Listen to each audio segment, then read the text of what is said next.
Écoutez, bienvenue à tout le monde, aux intervenantes et intervenants et aux participants à cette première séance d'un cycle de webinaires acteurs-chercheurs. On s'expliquera ce qu'on entend par là, consacré aux nouveaux enjeux de la transition numérique des villes. Alors, nous avons 1 heure et demie, pas plus, ce matin pour ne pas prendre trop de votre temps. Donc, je vais passer tout de suite la parole à Hélène Pesquine, secrétaire permanente du PUCA, pour un mot d'accueil et de présentation de cette entreprise qui va durer un petit peu plus d'1 an.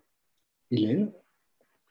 Merci François Ménard. Bonjour à toutes et tous. Je suis vraiment très heureuse d'ouvrir cette première session du cycle de débat autour des transitions numériques des villes et surtout de la manière dont elles impactent aujourd'hui nos vies urbaines et tous les services associés à cette vie urbaine. Le PUCA, pour ceux qui nous connaissent mal, est un service interministériel qui promeut la recherche et l'expérimentation pour mieux connaître et mieux comprendre le fonctionnement des villes, à la fois vu depuis leurs habitants, leurs usagers au sens large et les entreprises qui les font fonctionner. Et nous travaillons toujours et encore en partenariat avec des acteurs académiques, bien entendu, mais aussi des professionnels de la ville. Et le sens de ces rencontres donc, qui vont se renouveler pour un certain nombre de séances autour de cette question de la ville numérique, et bien de croiser les regards de ceux qui agissent au quotidien, ceux qui opèrent des services urbains liés à ces questions numériques, et puis de ceux qui ont éventuellement le pouvoir de décider, d'administrer, de réguler ou d'utiliser l'ensemble de ces services. Le programme est monté, on en est très heureux en partenariat avec la chaire Ville et numérique de Sciences Po, qu'Antoine Courmont dirige et qu'il va pouvoir nous présenter dans quelques instants. Et ce premier webinaire va nous permettre un petit peu de poser le cadre de la réflexion qu'on souhaite lancer en ce début d'année 2022.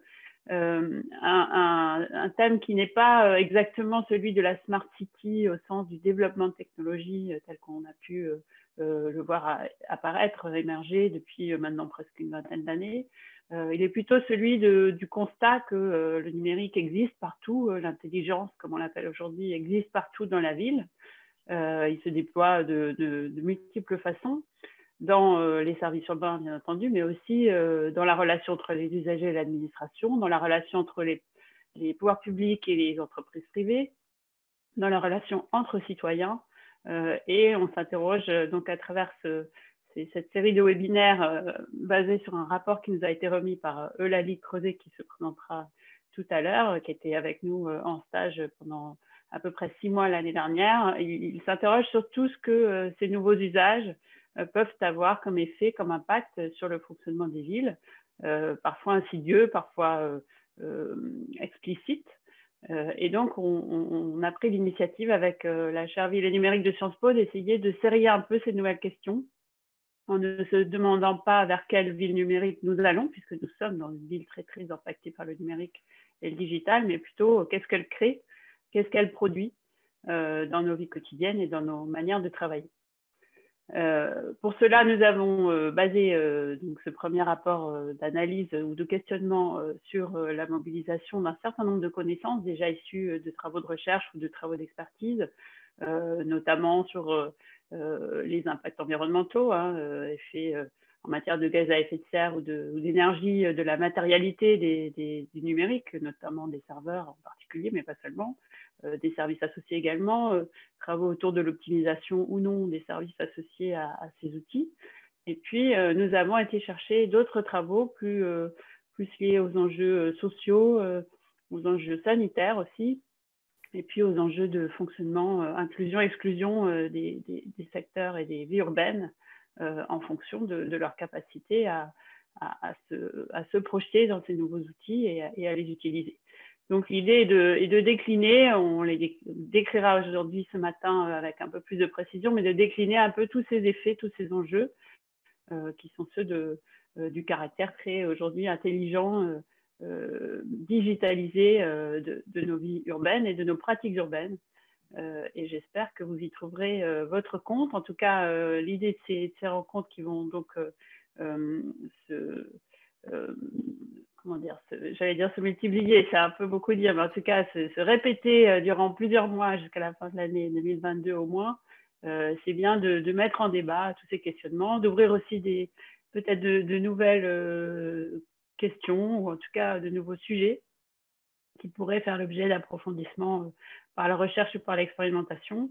Et l'ensemble des acteurs de ces services et de ces sujets digitaux en ville auront l'occasion au fil des séances d'exprimer un petit peu comment eux voient évoluer leur rôle par rapport à ces nouveaux outils, ces finalités, qu'ils soient des acteurs publics, des décideurs, des élus, des professionnels des services technologiques eux-mêmes, des usagers ou des chercheurs. Voilà. Donc on espère vous intéresser avec ces sujets. On est très heureux d'accueillir ce matin, d'ores et déjà, pour ouvrir le bal, évidemment, Antoine Courmont de la chaire Ville et Numérique de Sciences Po, également Camille Wentrop-Boyon, qui a coordonné les travaux autour de ces questions à France Ville Durable, l'organisation des acteurs et des parties prenantes de la ville durable. Et qui continue à le faire. Et qui continue à le faire, exactement. Il va nous l'expliquer. Sébastien Tison, qui lui est conseiller en charge du numérique à l'association des grandes villes de France, France urbaine, et des grandes intercommunalités. Jean-Luc Salaberry, chef du département numérique de la Fédération nationale des collectivités concédantes et régies. Donc là, on passe dans les systèmes techniques. Et puis José-Frédéric Deroubé, qui lui nous ramène plutôt au questionnement ouvert par la recherche, et notamment au travers du groupe transversal Ville et numérique du LABEX Futur Urbain. Voilà, on est très heureux d'ouvrir ce séminaire. Je vous souhaite une bonne écoute. Vous aurez l'occasion de poser vos questions au travers de l'onglet questions-réponses, et on tâchera autant que possible d'y répondre au fil de l'eau, et sinon dans le cadre de travaux qu'on peut compléter, soit lors de prochaines sessions, soit au travers des ressources qu'on mettra en ligne sur le site internet du PUCA. Voilà, je vous souhaite un bon webinaire, une bonne conférence, et je vous dis à plus tard. Bien. Merci Hélène. Donc, vous l'avez compris, le principe de ce webinaire, c'est un dialogue chercheur-acteur. Alors, aujourd'hui, il n'y aura pas beaucoup de chercheurs ni de chercheuses parce que c'est une séance inaugurale de présentation, mais dans les séances qui vont suivre, ça sera bien davantage le cas. Alors, je propose de passer la parole donc à Antoine Courmont, donc le co-organisateur avec le PUCA de ce webinaire. Donc, Antoine est directeur scientifique de la chaire Ville et numérique de l'école urbaine de Sciences Po. Et donc, Antoine, à toi la parole pour nous dire deux mots sur d'où vient cette réflexion et où tu entends la mener dans ce cadre. Bonjour à tous, merci beaucoup François et Hélène pour ces mots d'introduction au séminaire. Donc moi je suis effectivement côté chercheur, chercheur en sciences politiques sur les questions de numérique et de politique territoriale et de gouvernance urbaine. Et donc je dirige la chaire Ville et numérique qui a été lancée à l'école urbaine en 2017, donc il y a 5 ans maintenant. Et donc, on trouvait que c'était très intéressant, justement, là, 5 ans plus tard, de s'associer avec le PUCA pour questionner un peu tous les travaux qui ont été menés ces dernières années sur les questions de l'impact du numérique et des technologies numériques sur les territoires, et d'en discuter avec des chercheurs, des acteurs opérationnels pour essayer d'esquisser un peu des briques de réflexion et des chantiers de recherche que l'on pourrait mener pour les prochaines années. Donc moi, ce que je souhaitais faire sur ce petit temps de présentation, c'était un peu rappeler, nous, du côté de Sciences Po, de l'école urbaine de Sciences Po, ce qu'on avait pu faire depuis 5 ans, quelques résultats qui nous semblent assez intéressants en matière d'impact du numérique sur la gouvernance, et aussi, du coup, quelques grands axes que nous, on propose d'explorer qui nous semblent importants pour étudier ces enjeux. Alors, tout d'abord, je disais, la chaire a été créée en 2017, et en 2017, on parlait beaucoup de Smart City encore, et c'était vu comme quelque chose d'assez prometteur. Il y avait beaucoup de discours autour de ça, et beaucoup de discours qu'on pouvait regrouper en 2 camps principaux. D'un côté, des camps très techno-optimistes, on va les appeler, qui voyaient donc dans le recours à la technologie une solution à tout un ensemble de problèmes posés sur les territoires, qui soient sociaux, environnementaux, économiques, etc. Et de l'autre côté, au contraire, hein, notamment dans le champ d'une littérature plutôt anglo-saxonne, tout est des travaux très donc, technocritiques plutôt, qui voyaient dans ce recours massif à la technologie autour de la Smart City, du coup, le nouvel avatar d'une néolibéralisation des villes, ou en tout cas d'un poids accru des acteurs privés dans le champ urbain et des politiques urbaines, avec un risque, selon eux, assez important autour d'une forme de mise en place d'un gouvernement technocratique par la technique, avec une vision très top-down de la gestion des villes. Mais en fait, ces deux grands champs de discours, hein, qui étaient à l'époque, qui sont un peu moins présents aujourd'hui, ils reposent quand même un peu sur un même postulat, cette idée que la technique fait quelque chose, la technologie fait quelque chose, une vision quand même un peu déterministe et qui, à notre sens, manquait d'analyse un peu plus réflexive et empirique surtout sur comment cette technologie en fait est totalement imbriquée au sein d'environnements sociaux, politiques, institutionnels, et qu'elle ne fonctionne pas toute seule, mais qu'il faut rappeler que la technologie n'est qu'un outil qui est déployé dans ces environnements, et c'est ça qu'on voulait aller explorer. On voulait explorer de manière empirique sur des terrains comparés en France et à l'international pour justement, d'une part, essayer de voir qu'est-ce qui changeait avec les technologies numériques, mais aussi qu'est-ce qui ne changeait pas, hein, puisqu'il y a quand même, c'est peut-être le résultat le plus important, c'est qu'il y a quand même tout un ensemble de continuités, et fort heureusement dans les gouvernements urbains, malgré ou avec l'émergence de la technologie. L'autre point qui nous semblait important, et ça a été dès le départ au sein de la chaire, c'est de développer les recherches pour justement nourrir le débat. Donc c'est pour ça qu'on est très ravis aujourd'hui d'organiser, de co-organiser cette série de webinaires, et aussi de nourrir un certain nombre d'enseignements pour former à la fois au sein de l'école urbaine les futurs managers urbains sur ces questions, mais aussi plus généralement former les professionnels du secteur. Et donc ça, c'était notre projet initial. On a eu la chance d'avoir 4 partenaires, puis 3 qui nous accompagnent sur cette chaire, hein. Cisco, la Caisse des dépôts, La Poste et RTE. Cisco qui s'est retiré, et je trouve ça assez intéressant aussi, hein, pour les questions qui nous intéressent, de ce partenariat après les 3 premières années, puisque de fait, et ça j'y reviendrai, cette entreprise technologique s'est mis un peu au second plan de ces questions de Smart City, là où initialement elle en était un des acteurs promoteurs les plus fervents.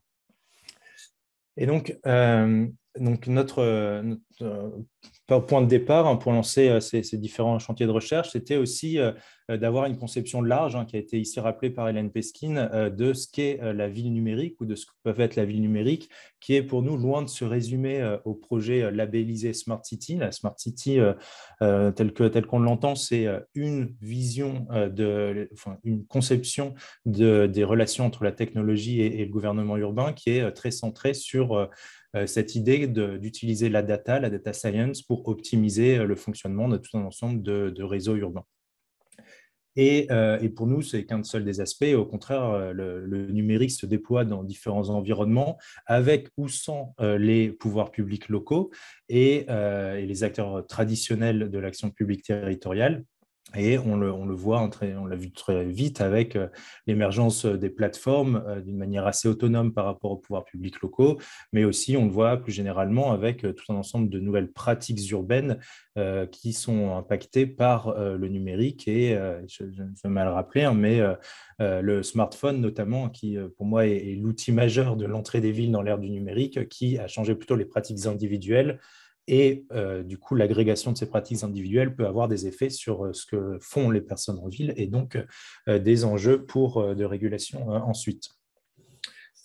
Partant de cette conception large, on a lancé tout un ensemble de recherches, hein, qui ont donné lieu à des publications scientifiques, à des working papers que vous pouvez retrouver sur le site de la chaire, à des livres également qu'on a publiés ces dernières années autour d'enjeux comme la régulation des plateformes, hein, que ce soit Airbnb, Waze, Uber, les opérateurs de free floating, etc. Tout un ensemble de réflexions aussi autour de la construction de ce marché de la Smart City, avec notamment, donc je le disais à demi-mot, l'échec des entreprises IT traditionnels, notamment IBM et Cisco sur ce marché, qui méconnaissaient totalement le fonctionnement urbain et qui ont eu des difficultés du coup à vraiment s'imposer sur ce marché. Mais l'échec de ces entreprises ne signifie pas forcément l'échec de ce marché de la Smart City, puisqu'on l'a vu, hein, ce mot d'ordre a été récupéré par beaucoup de gouvernements locaux qui se l'ont approprié, qui l'ont traduit pour l'imbriquer avec leurs intérêts, les enjeux locaux, mais aussi par tout un ensemble d'entreprises urbaines plus traditionnelles qui pouvaient craindre ces acteurs issus du secteur de l'informatique et qui pourtant aujourd'hui sont plutôt les entreprises qui promeuvent le plus les questions de Smart City sur les différents territoires. Et donc là, on pense à notamment tous les grands industriels urbains français que peuvent être Veolia, Engie, Suez, Bouygues, etc., qui sont aujourd'hui des acteurs centraux promoteurs de ce marché de la Smart City. Autre point qui nous a semblé aussi très intéressant à étudier, c'est les questions de data. Donc moi, je viens un peu du cœur de mes recherches sur les questions d'open data, de voir comment la donnée transforme les relations entre les acteurs publics et privés, entre les acteurs publics et les citoyens, les modes de faire des administrations sur les territoires, et peut aussi transformer des configurations d'acteurs entre acteurs publics et privés, donnée qui est au cœur des solutions proposées sur le marché de la Smart City. Et dernier point aussi qu'on a regardé sur l'articulation entre les algorithmes et le caractère procédural des algorithmes qui vient heurter en fait les territoires dans toute leur diversité avec un caractère beaucoup plus substantiel. Donc moi j'ai beaucoup étudié ça autour de l'application Waze qui est assez révélatrice justement sur cette volonté un peu d'appliquer une forme de régulation par les algorithmes de la circulation routière qui est assez générique partout dans le monde et qui a du mal à prendre en compte les subtilités territoriales des réseaux de voirie d'une ville à l'autre. Donc, quels sont les principaux résultats qu'on peut mettre en avant aujourd'hui, 5 ans après? Je pense que le discours global autour des villes numériques a quand même beaucoup changé. Il a beaucoup changé puisqu'on se focalise un peu moins sur les grands projets labellisés Smart City, même s'ils existent encore, mais plus généralement, en fait, on se rend compte qu'aujourd'hui, le numérique a été mis à l'agenda de toutes les politiques publiques et de toutes les collectivités. Donc, il y a plus, tous les territoires sont aujourd'hui concernés. Toutes les politiques publiques, au-delà des grandes métropoles mondiales, ont des programmes de numérisation de leurs infrastructures.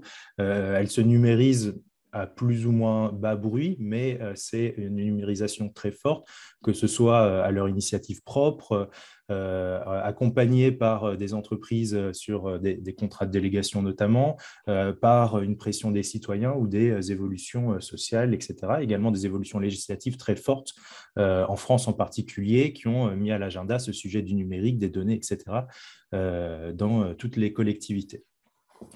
Donc ça, c'est un premier point qui me semble important, c'est qu'on a une numérisation un peu généralisée, à différents stades, mais généralisée. Deuxième point qui me semble aussi important, c'est que cette ville numérique, en fait, elle s'écrit nécessairement au pluriel, puisque de fait, le numérique n'est qu'une technologie qui va se déployer très différemment selon les territoires, mais également selon les politiques publiques et les secteurs de ces politiques publiques. Et là, c'est là où nous, notre approche met bien en évidence ça, c'est que les enjeux de gouvernance, les configurations des acteurs, leurs intérêts, les rapports de force qui se jouent différemment sur les territoires, l'héritage des systèmes d'information, des orientations politiques, des cultures métiers, elles jouent très fortement sur les technologies déployées et leurs effets. Et donc, on n'a pas un modèle de ville numérique comme certains cherchent à le construire, mais une pluralité de modes d'articulation entre le numérique, des territoires, des politiques publiques, des acteurs, etc. Et d'ailleurs, on peut s'interroger si, donc là c'est un questionnement un peu de science politique, mais je pense qu'il est intéressant de savoir s'il existe véritablement une politique publique du numérique sur les territoires, ou si au contraire le numérique, en fait, ce n'est pas vraiment une politique publique, mais c'est plutôt un enjeu qui va se déployer de manière très différenciée dans des politiques sectorielles et qui sont à étudier différemment. Et donc, cette forme de son troisième point d'institutionnalisation du numérique fait que ça va transformer les rapports de pouvoir sur les territoires entre les acteurs publics et privés, entre les acteurs publics et les acteurs publics locaux entre eux, entre les acteurs publics et les citoyens. Le rapport administration-citoyen change avec le numérique, mais également au sein même des administrations, hein, puisque le déploiement des technologies numériques influe aussi sur les rapports de pouvoir qui peuvent exister entre différentes directions métiers, entre une direction générale et des directions plus opérationnelles, etc. Et ça, on le voit sur différents terrains et sur différents secteurs. Je pense notamment à des travaux qui ont été réalisés sur l'usage du big data dans la police, dans les forces de police à Los Angeles, ou un travail qu'a réalisé Jean-Baptiste Chambon, qui travaille avec nous au sein de la chaire sur notamment l'application Dans ma rue à Paris qui transforme assez véritablement les modalités d'expertise au sein de l'administration entre une expertise métier traditionnelle et une expertise poussée par la data qui est obtenue au travers de ce genre d'application qui change quand même pas mal de choses en interne. Et le dernier point aussi qui me semble important, c'est que loin d'une disruption généralisée des acteurs publics, comme certains pouvaient le craindre ou l'espérer selon les points de vue, notamment avec l'émergence des plateformes, on voit bien qu'aujourd'hui, il y a une recomposition des modes de pouvoir. Il y a effectivement des rapports de force qui évoluent, mais les plateformes sont loin d'être des acteurs totalement irrégulables, et on le voit aujourd'hui que peu à peu, il y a des cadres de régulation qui se mettent en place, typiquement à l'instar des régulations autour des locations de logements de courte durée sur les plateformes telles que Airbnb, qui s'installent progressivement de manière, encore une fois, différenciée selon les territoires, puisque l'impact de ces plateformes n'est pas le même d'un territoire à l'autre. Alors, j'ai déjà beaucoup parlé et je vois François qui est le gardien du temps. Je fais vite pour 3 axes qui me paraissent importants aujourd'hui sur ce qu'on souhaite, nous, continuer à explorer et à enquêter de manière empirique. Le premier, c'est autour de la question de la data, hein, qui me semble quand même un des points centraux. La data articulée aussi avec une réflexion sur des recompositions du capitalisme urbain autour justement de l'accumulation et de la valorisation de données. Donc, on entend beaucoup parler que la donnée est le nouvel or noir, et notamment aussi pour les acteurs urbains. Mais qu'en est-il véritablement? Et donc, on aimerait bien regarder beaucoup plus précisément quelles sont les modalités de transformation des acteurs urbains historiques, les modalités aussi de financement des startups et autres de la ville numérique, qu'est-ce qui est poussé par qui, pourquoi, et comment ça influe sur l'agenda urbain. Comment ces données sont-elles accumulées, comment sont-elles valorisées, comment l'acteur public joue aussi un rôle dans la construction de ce marché numérique territorial, et surtout quel impact ça peut avoir sur l'action publique, sur les politiques publiques et sur les territoires et leur population. Et également, du coup, dans quelle mesure aussi les données transforment les administrations elles-mêmes et les modes de gouvernement.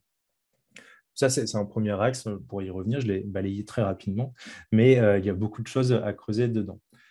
Le deuxième axe, qui est une réflexion plutôt autour de la question de l'articulation entre les technologies et les enjeux de sécurité publique. Où on le voit aujourd'hui, hein, il y a la Smart City a vu aussi émerger son pendant sécuritaire autour de la notion de Safe City, qui est un marché aussi assez important pour tout l'ensemble d'entreprises, qui est porté par certains élus locaux, et notamment ce qui nous semble intéressant, c'est toute l'articulation autour de ces technologies numériques et de la sécurité autour des grands événements urbains, donc en particulier en France avec les Jeux Olympiques de 2024 en prévision, et donc comment cela peut influer sur l'usage massif ou non du recours à des nouvelles technologies. Donc ça, dans les grandes métropoles, mais aussi sur comment ces technologies un peu de surveillance se déploient aussi assez massivement sur des territoires beaucoup plus ruraux. Et puis là, on peut penser aujourd'hui que la vidéoprotection qui était très critiquée, très contestée lors de son émergence au début des années 2000, aujourd'hui, en fait, elle se généralise même dans des villages de quelques centaines d'habitants, ce qui nous semble assez intéressant à étudier pour voir quels sont les effets réels sur l'appropriation des territoires et les inégalités socio-spatiales qui peuvent en découler. Et le dernier point, et je m'arrête là, qui est l'émergence, l'étude plutôt de l'évolution des politiques publiques du numérique sur les territoires autour de cette question de politique numérique responsable qu'on voit poindre en France depuis les dernières élections, avec notamment les majorités vertes qui, dans différentes métropoles, en fait, on tente en tout cas d'essayer de faire un virage dans les politiques numériques territoriales vers moins une notion d'attractivité telle que pensée autour de la Smart City et beaucoup plus des notions autour de la sobriété numérique, de l'articulation entre transition environnementale et transition numérique, et aussi des enjeux autour de l'inclusion et de l'exclusion par le numérique qui ont été du coup remis à jour avec la crise sanitaire, mais qui étaient déjà préexistants. Et donc, tout ce troisième axe sur de politique numérique territoriale, ça, je trouve que c'est quelque chose d'assez intéressant à explorer pour voir comment c'est mis à l'agenda, qu'est-ce qui les pousse, est-ce que c'est vraiment juste des changements de majorité ou est-ce qu'il y a d'autres évolutions? Et du coup, je pense que c'est plutôt l'hypothèse que l'on a, qu'il y a d'autres variables qui jouent, notamment une hausse d'un certain nombre de contestations autour de projets numériques territorialisés. Donc, on peut le voir, hein, notamment en France, donc, historiquement, autour de quelques aspects autour des compteurs Linky, mais plus récemment autour du déploiement de la 5G ou autour de l'implantation d'entrepôts d'Amazon, donc qui sont des conflits, des mobilisations sociales qui questionnent la question du numérique. Et ce qui est très intéressant pour nous, c'est qu'ils la questionnent de manière très territorialisée, très spatialisée sur cet impact. Et ça joue sur aussi potentiellement l'orientation partisane et autour du numérique. Et je vais m'arrêter là. Et juste pour conclure, un point qui est aussi important lié à tous ces aspects, c'est le point autour de la formation des étudiants et formation des professionnels, sur lequel je pense qu'il y a un gros enjeu d'acculturation et de développement de compétences stratégiques sur le sujet pour ouvrir un peu la boîte noire de ces technologies et comprendre leurs effets sur les territoires.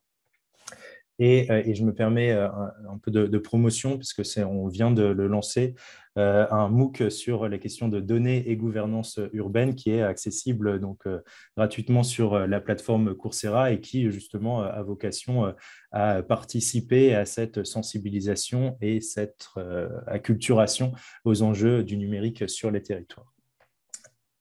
Merci. Merci Antoine. Donc vous l'avez compris, ce cycle de webinaires aura une dimension assez sciences politiques et les questions de gouvernance ils seront traitées de façon assez centrale. D'ailleurs, c'est pour cette raison que pour cette séance inaugurale, nous avons invité des collectivités à travers leurs associations ou à travers France Ville Durable, qui est une instance à la fois d'échange, de réflexion, de formation, de diffusion d'innovation, mais qui est aussi un acteur un peu réflexif sur le sujet.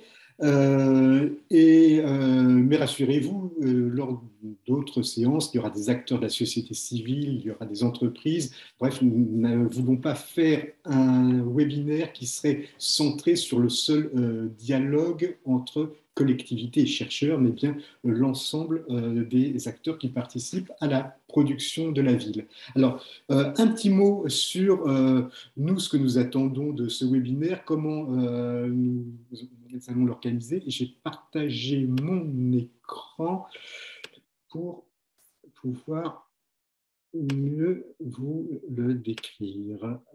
Voilà, et donc plein écran. Donc, voilà, enjeux attendus et méthodes de webinaire. Alors, je vais reprendre très vite ce qui vous a été dit par Hélène Pesquine et Antoine Courmont.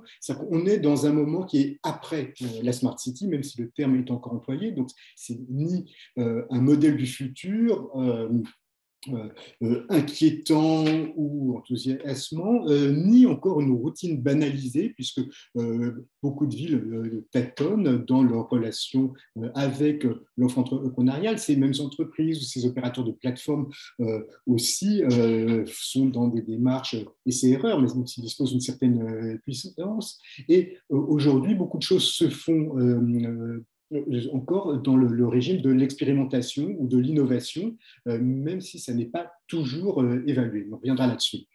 Il y a aussi eu, depuis une quinzaine d'années, une vingtaine d'années, des travaux de chercheurs.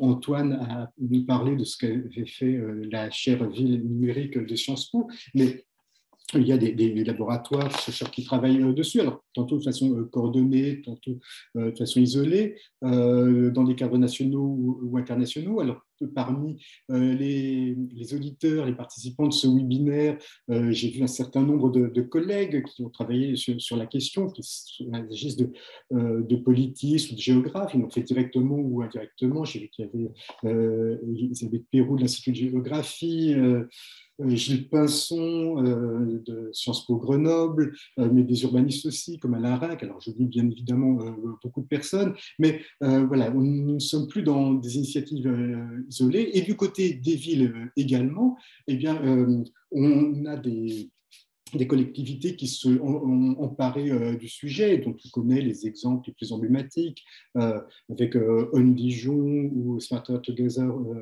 pour Lyon. Et puis, il y a les institutions européennes, à travers les appels à projets, Horizon 2020, et puis aujourd'hui, Driving Urban Transition, ou 100 villes intelligente et neutre en carbone, qui envoie un certain nombre d'injonctions, de messages qui participent à la transformation du paysage. Donc, transformation, nous, on a employé le mot transition. Alors, il est un petit peu ambigu parce que cette transition n'est pas du même ordre que la transition écologique. Ça n'a rien d'impératif ni d'inéluctable, mais ça n'est pas non plus un ensemble de technologies anodines. Ça participe à des transformations de plus grande ampleur et pour lesquels, donc c'était un peu le sens du propos d'Antoine Courmont, le volontarisme politique qui vise à accélérer, à contenir ou à réguler les évolutions en cours, est appelé à jouer un rôle majeur, mais qui demande à être aussi discuté, accompagné, renforcé parfois.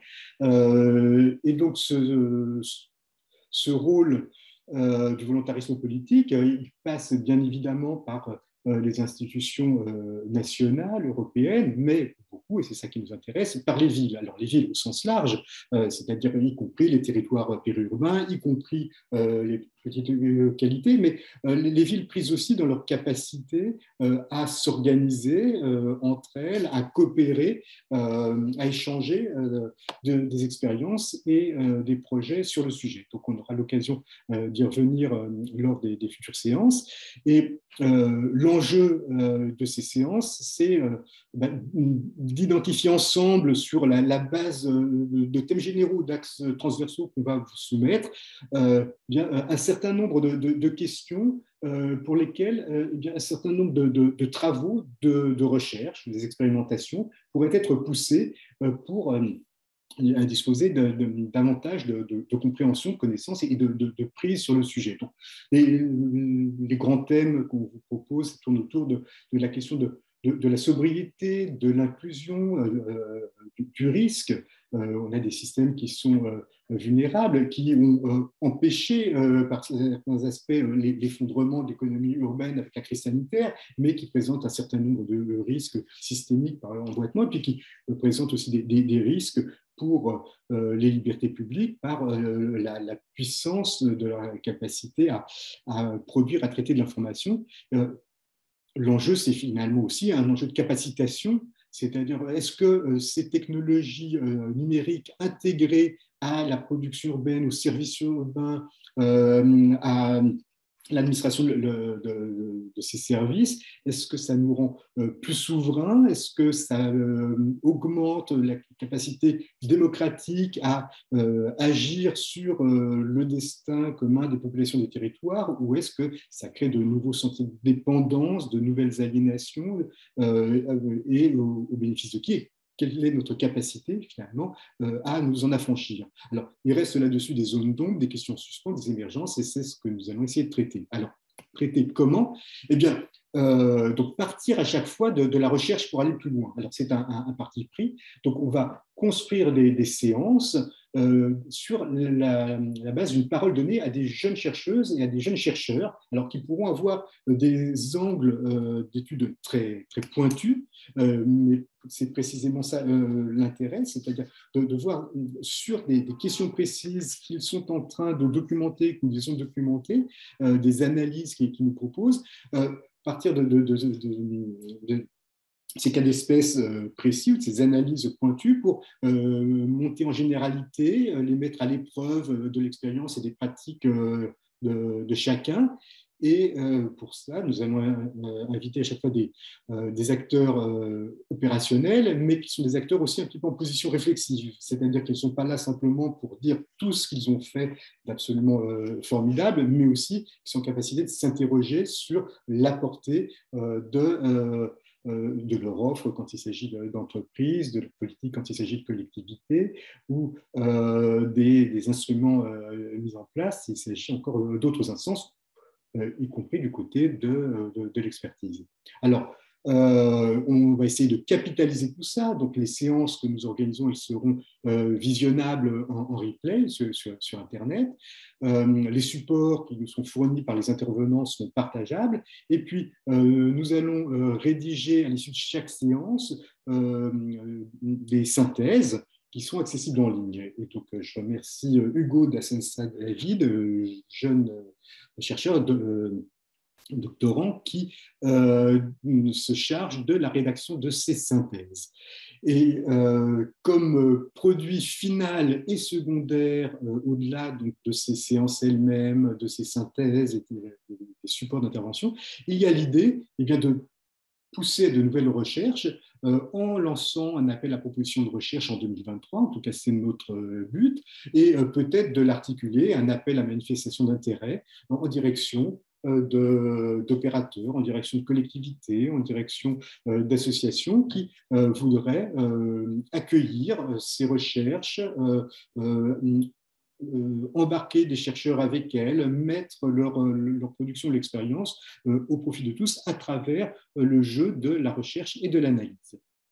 Voilà, donc ça c'est un petit peu l'économie générale de ce webinaire. Alors, sur les thèmes, Antoine on a proposé un certain nombre.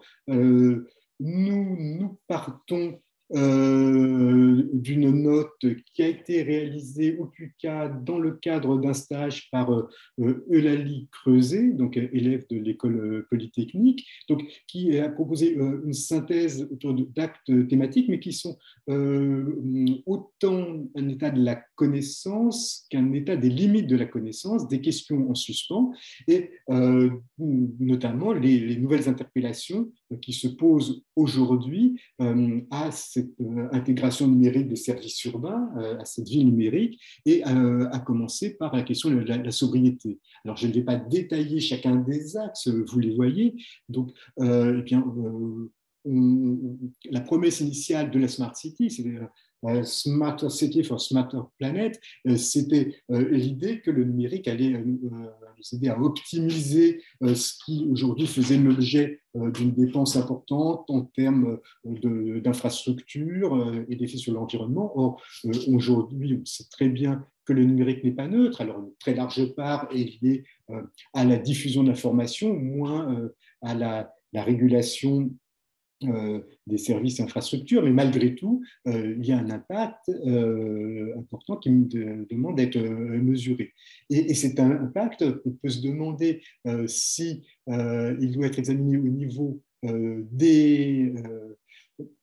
l'énergie consommée, des intrants qui peuvent être dévastateurs pour l'environnement, les intrants technologiques qui servent cette technologie-là, mais on peut aussi s'interroger sur la manière dont l'inflation de la donnée participe à cette croissance des effets environnementaux du numérique et réfléchir aux économies d'information. Quelle quantité d'informations a-t-on besoin aujourd'hui pour gérer une ville? Donc, tout ça demande de développer de l'instrumentation et la mesure. Et c'est quelque chose qui manque encore beaucoup, 15 ans, 20 ans après cette émergence de ce nouveau régime numérique des villes, sur finalement la performance réelle de ces instruments-là. On a des retours d'expérience qui sont peu documentés. Et puis, il y a une démultiplication des standards, des formats qui aujourd'hui tend à converger un petit peu. Et c'est un enjeu important aussi pour les villes et les sociétés urbaines de se réapproprier ces instruments au bénéfice aussi de leur évaluation et de leur réappropriation. Donc, ce sont des questions en suspens. La gouvernance, je ne reviendrai pas sur ce qu'a dit Antoine, mais on est bien à un moment où la régulation se perd autour d'un triptyque entre de volontarisme, de rapport de force que les collectivités publiques et les collectivités territoriales essayent de rétablir, et en même temps une forme de dialogue qui passe tantôt par le contrat, par des contrats de délégation, par des contrats globaux de performance, mais aussi par un certain nombre de règles qui peuvent être édictées à d'autres niveaux. Et ce jeu du contrat et de la règle mérite d'être examiné pour voir ce qu'on arrive à en faire. Et puis, la Smart City, initialement, c'était une offre d'entreprise, et Antoine a rappelé que c'était davantage au départ les entreprises de l'informatique que les entreprises de l'Internet qui se sont positionnées, mais on a beaucoup parlé de start-up. Or, ce sont finalement des acteurs assez mal connus, et nous inviterons très certainement lors d'une prochaine séance Myrtille Picot, jeune chercheuse à l'université Gustave Eiffel, je me trompe peut-être, à venir nous parler de ses travaux précisément sur les startups. Et puis on a la recomposition de l'ensemble des acteurs entrepreneuriaux, les acteurs des plateformes, mais aussi les grandes entreprises du BTP qui font leur mue servicielle aussi à travers l'usage de technologies numériques.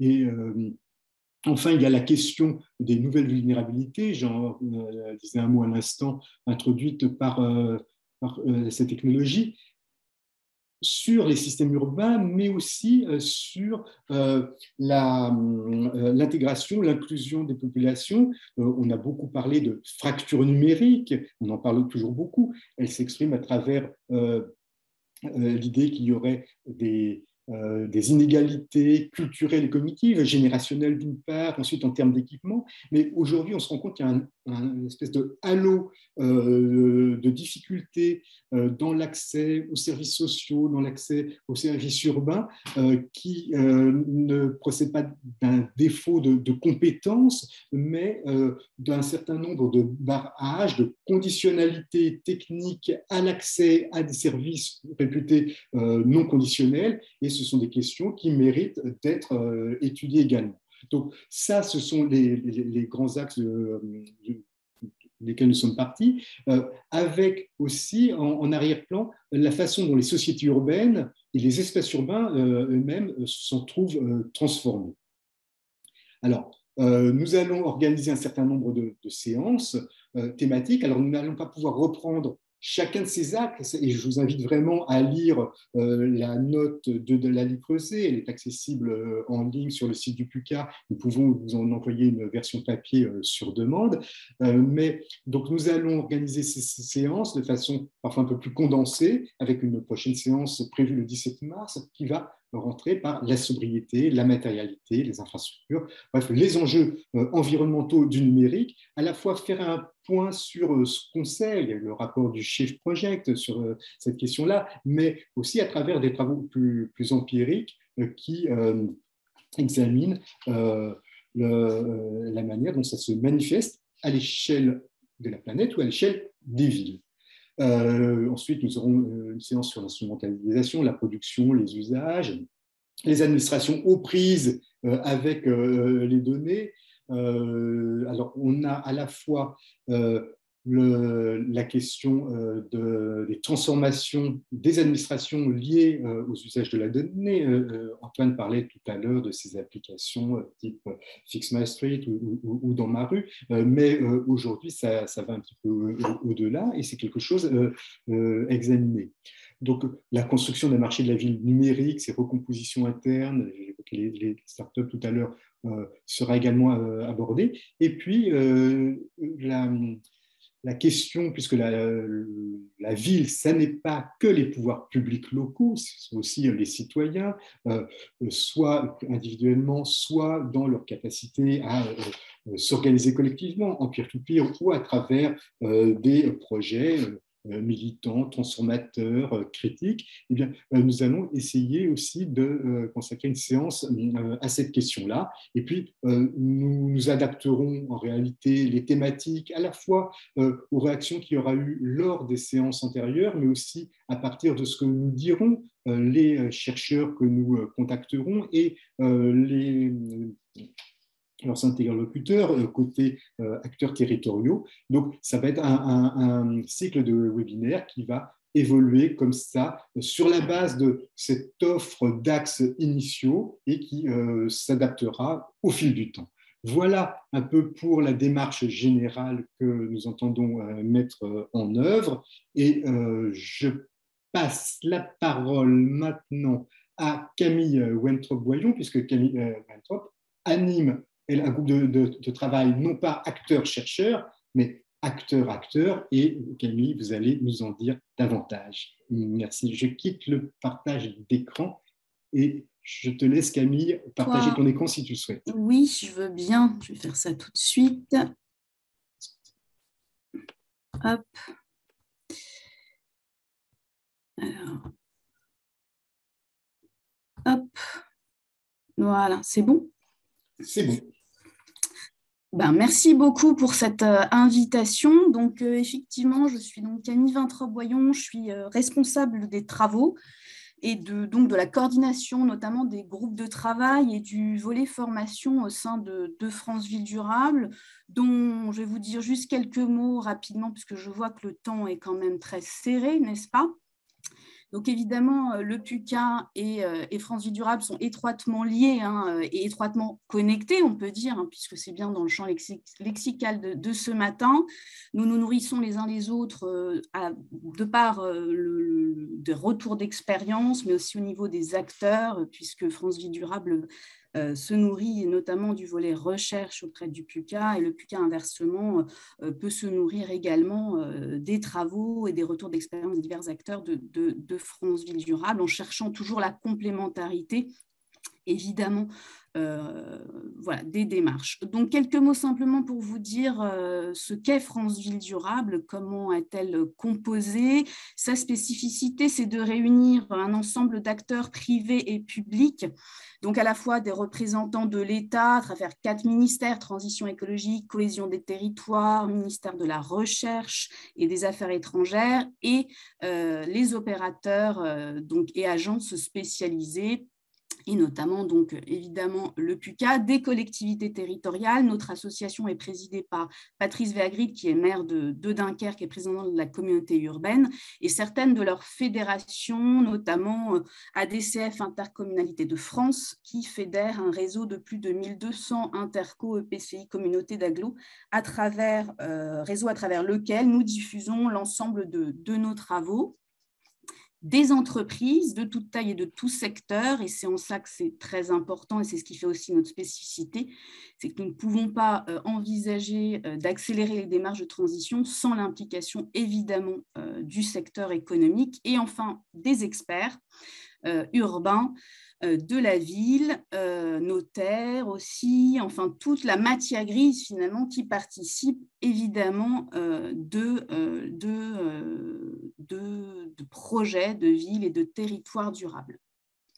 Alors, ce qui réunit l'ensemble de ces acteurs, c'est une vision commune qui a été construite à partir d'un manifeste qui a été élaboré pour préciser ce qu'on entendait par ville durable, puisqu'on sait que c'est un vocable qui est largement utilisé, mais finalement, il y a autant de visions quelque part qu'il y a d'acteurs. Donc, il y a eu nécessité de repréciser les fondamentaux de ce qu'on appelait la ville durable, basés sur 4 objectifs.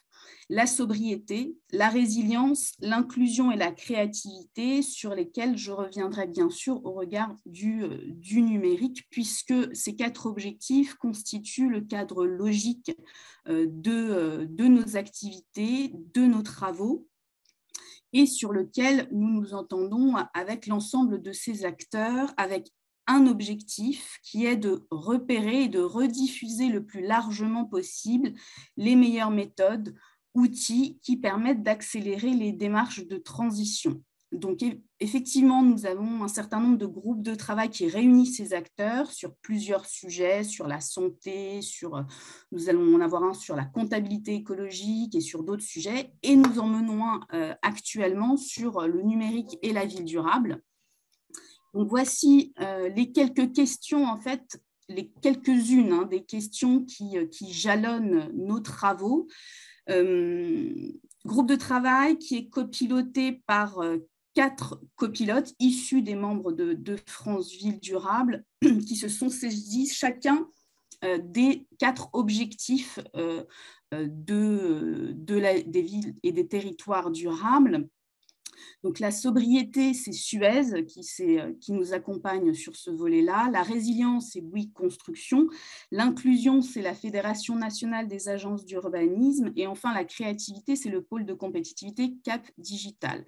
Voilà, parce que France Ville Durable, on est une petite équipe assez modeste. Donc, on a besoin de s'adjoindre d'une expertise tierce, donc de copilote, pour nous aider à animer les travaux et surtout à aboutir à des livrables très opérationnels, des boîtes à outils qui permettent de diffuser de la façon la plus pédagogique possible les meilleures méthodes, outils qui permettent d'accélérer les démarches de transition.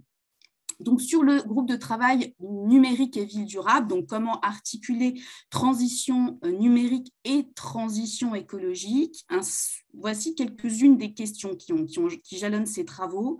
Donc, d'abord, quels sont effectivement les meilleurs outils, méthodes qui permettent de prendre les bonnes décisions? Alors, évidemment, dans une logique d'optimisation des fonctionnements et des services urbains, mais tout en restant sous un plafond environnemental et dans le cadre des limites physiques de la Terre. J'y reviendrai parce que je repréciserai ensuite au crible des 4 objectifs. De la même façon, les meilleures méthodes et outils qui permettent de raisonner en termes d'analyse de cycle de vie, au même titre qu'on raisonne en analyse de cycle de vie d'un bâtiment. Qu'en est-il d'une analyse de cycle de vie du numérique ? Quelles sont les bonnes pratiques? Alors, nous avons auditionné un certain nombre aussi de collectivités pour nous partager leur stratégie de numérique responsable qu'elles sont en train de mettre en place. Donc, notamment, on a eu un témoignage de La Rochelle. Voilà des bonnes pratiques que nous allons rediffuser. Alors bien sûr, comme nous nous adressons aussi aux entreprises, nous traitons du sujet de l'économie durable du numérique dans une logique d'innovation et de créativité, toujours dans une perspective de développement vertueux des territoires. Et enfin, évidemment, avec le poids des GAFA que l'on connaît, il y a éminemment un enjeu de souveraineté des données et de garantie des libertés publiques. Donc, quel usage du numérique pour garantir l'intérêt général, ce qui fait la spécificité aussi de nos modèles de ville franco-européennes. Voilà, alors, une slide un peu pour vous synthétiser rapidement les messages clés que nous sommes en train peu à peu de construire, d'élaborer, qui vont faire l'objet sous peu, enfin j'espère, d'un livrable qu'on aura plaisir d'ailleurs à venir peut-être présenter, ou en tout cas évidemment que le PUCA pourra vous diffuser. D'abord, l'idée qu'il y a une vision commune à partager, un diagnostic à partager, avant de mettre en place quelque part une stratégie de numérique responsable, ou en tout cas une stratégie numérique au service d'une stratégie plus globale de territoire durable et résilient en l'occurrence. Donc l'importance déjà de former, de mettre à jour finalement les parties prenantes sur les grands enjeux. Donc que ça aille de l'anthropocène à la consommation des ressources, aux limites planétaires, etc. Et d'ailleurs, France Ville Durable propose proposera très bientôt à ses membres un cycle de sensibilisation et d'acculturation. Nous ne voulons pas parler de formation parce que nous ne sommes pas un organisme de formation, mais néanmoins un cycle de sensibilisation et d'acculturation sur les grands enjeux, sur les causes et conséquences de l'Anthropocène, articulé aussi au regard des 4 objectifs. Donc aussi de co-construire avec l'ensemble des parties prenantes un diagnostic territorial au départ qui permette d'identifier les forces et les faiblesses du territoire et ainsi de définir des priorités. Il faut bien partir de ce qu'on a pour définir vers où on va. On raisonne de plus en plus, dans le cadre des travaux de France Ville Durable, sur le fait d'orienter en priorité l'action en réponse aux besoins essentiels. On parle de numérique responsable, de numérique voire utile. Donc, l'idée que la réponse aux besoins essentiels peut être une logique, en tout cas, vers laquelle on pourrait adresser nos actions vers des trajectoires durables, peut être un élément quand même intéressant. Et enfin, malgré tout, il faudra envisager d'accompagner le fait d'accepter le renoncement et d'accompagner la mutation finalement des activités économiques qui ne sont pas forcément compatibles avec les limites planétaires. Et en ça, le numérique est éminemment un enjeu. Alors, partant de là, quels sont donc les 4 objectifs à détailler au regard du numérique, ou plutôt du numérique au regard des 4 objectifs. Donc d'abord le pilier de la sobriété. C'est le pilier le plus important, le plus difficile à empoigner, mais c'est néanmoins quelque part le plus déterminant, puisque il est entendu que finalement, nous ne pouvons pas continuer à développer des activités territoriales, des activités économiques qui mettent en péril les limites physiques de la planète, les capacités physiques de la planète qui permettent de garantir notre habitabilité sur cette Terre. Donc, la logique, finalement, d'éviter, réduire, compenser, mais d'abord peut-être la logique d'éviter, en tout cas, peut être quand même intéressante à prendre en compte. Et comme je vous le disais au départ, c'est de raisonner en analyse de cycle de vie de telle ou telle solution numérique qui peut être proposée pour pouvoir attester finalement du bilan global positif de telle ou telle solution. La résilience, alors la résilience, c'est finalement cette capacité à ne pas subir les événements, qu'ils soient prévisibles ou imprévisibles, mais de savoir finalement s'adapter, anticiper, se préparer et surtout parvenir à continuer de poursuivre une activité malgré des événements qui peuvent survenir, des catastrophes, etc. Donc, dans le cadre du numérique, d'un numérique résilient ou en tout cas d'un numérique au service d'une résilience territoriale ou d'un numérique résilient, il s'agit d'avoir finalement conscience des nouvelles vulnérabilités aussi que peut impliquer le numérique, que ce soit la cybersécurité, bien évidemment. On a eu un témoignage dans le cadre de notre groupe de travail de la ville d'Angers qui a subi une cyberattaque il y a 1 an. Et qui est encore en train de gérer la crise aujourd'hui, qui pendant un certain nombre de semaines n'a pas été capable finalement de délivrer ne serait-ce qu'un acte d'état civil, qui est quand même l'acte fondamental délivré par une mairie. Ils ont été dans l'incapacité de délivrer ce type de document. Donc voilà, donc avoir bien conscience que le numérique ou le tout digital peut amener un certain nombre de... Camille, je me permets de te presser un tout petit peu. Oh, pardon, oui, je ne voyais pas le temps. Tu fais bien. Bien sûr, la résilience, c'est aussi, donc, dans le cadre du numérique, et le numérique peut être un atout au service de la résilience pour modéliser et anticiper les évolutions à venir. L'inclusion. Alors, sur ce volet-là, bien sûr, le numérique est un atout indéniable. Ce qu'on entend par inclusion démocratique et sociale. Le numérique peut être un outil pour résoudre la fracture numérique et l'électronisme.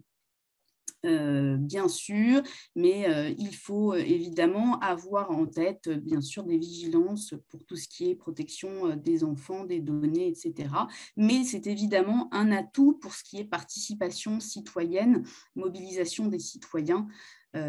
Évidemment. Créativité, donc c'est en fait finalement l'innovation, mais qui n'est pas que technologique, c'est l'innovation sociale et organisationnelle au service de l'intelligence collective, du progrès humain et social.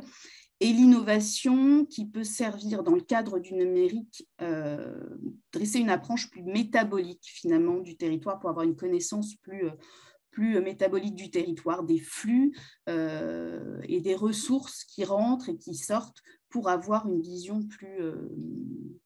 plus fine finalement du territoire. Je crois que j'ai fini. Voilà, c'est ça, tu vois, finalement. Donc voilà, si vous voulez en savoir plus, n'hésitez pas à nous contacter. Merci beaucoup. Merci Camille. Donc tout ce que tu viens de décrire, les objectifs de France Ville Durable, ça se traduit aussi par des rencontres, des échanges dans le cadre du groupe de travail que tu animes et auxquels les participants, je ne sais pas s'ils pourront y participer, mais en tout cas, ils peuvent prendre connaissance de ces productions, de ces échanges sur le site web de France Ville Durable. Sébastien Tison, France Urbaine a participé à un exercice récemment qui était la rédaction d'un manifeste pour les territoires numériques responsables, ce qui veut dire que du côté des associations de collectivités, des associations politiques de collectivités, voilà, ça phosphore, ça réfléchit là-dessus. Comment tu réagis à ce que tu viens d'entendre sur la présentation de ce cycle de rencontres? Écoute, je te laisse la parole. Merci François, merci. Bonjour à toutes et tous. Merci beaucoup pour l'invitation et bravo pour ce lancement de séminaire. Ça augure vraiment de belles perspectives en termes d'échange entre tous les acteurs qui font le numérique et pour notamment avoir des travaux et des livrables, parce que c'est vrai que tout ce que ça va pouvoir produire en termes de littérature scientifique sur le numérique, si je puis dire, ça va également servir à éclairer l'action publique ou en tout cas avoir un petit pas de côté. Et ça, c'est vraiment, vraiment important et même primordial pour confirmer notamment les différents points de bascule qu'on est en train, compressant et qu'on est en train de sentir sur le numérique. Et je pourrais y revenir. Oui, je suis Sébastien Tison, donc je suis conseiller à France Urbaine, donc je m'occupe notamment de numérique.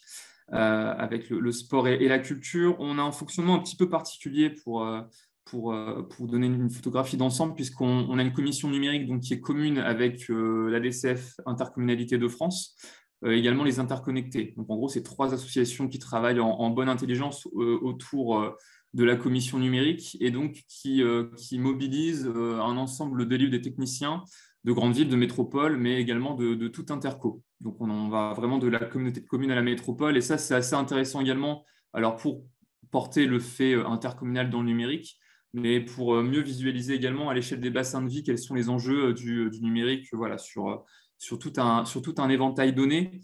Ce qui est assez intéressant, ce qu'on remarque avec la commission numérique, et c'est peut-être la première bascule, on va l'appeler comme ça, une bascule politique, on le voit dans les collectivités, pour rester vraiment sur les grandes villes et métropoles, hein, du côté de France Urbaine, on voit vraiment que désormais, dans toutes les grandes agglos, les villes, les 22 métropoles institutionnelles, on a vraiment des délégations d'élus au numérique. C'était quelque chose qui se confirmait sur le mandat 2014-2020. Là, depuis le renouvellement des instances municipales et communautaires fin 2020, on a eu vraiment cette confirmation, avec aussi une dimension assez intéressante quand on voit également l'appellation des différentes délégations.